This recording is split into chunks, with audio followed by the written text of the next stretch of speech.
Islam Makhachev has one of the most overrated resumes in UFC history, and I'm going to explain to you why. And just to preface, I think Islam is a great fighter. He's one of the most skilled fighters we have ever seen. I'm not trying to take that away from him. However, I don't think he's top 5 like a lot of people tend to claim.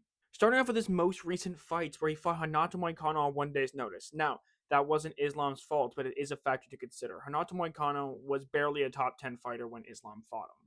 Now, a win over Dustin Poirier is good, but this was an older, considering retirement Dustin Poirier, but it's still a good win.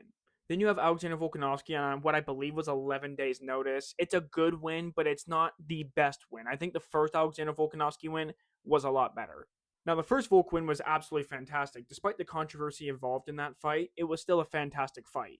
And his Charles Oliveira win was absolutely fantastic. That is probably the best win of his entire career because of how dominant that fight was. But also, Charles Oliveira at that time was just coming off the Justin Gaethje win.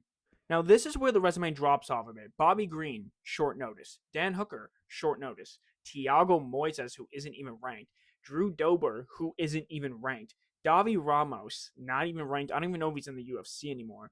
And a short notice debuting Arman Tsarukyan.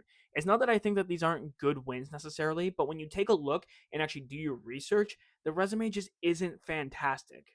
Now, of course, if he beats JDM, we're going to be having a different conversation, but his resume just isn't that deep with a ton of top quality competition.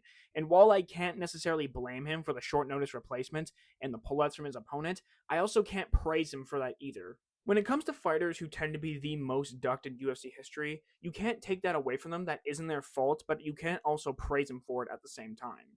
At least not in terms of GOAT status and achievements. Now, if you've made it this far, Islam Makhachev is a fantastic fighter. Like I said, one of the most skilled fighters we've ever seen. His resume just is not that great yet, but I think it can be.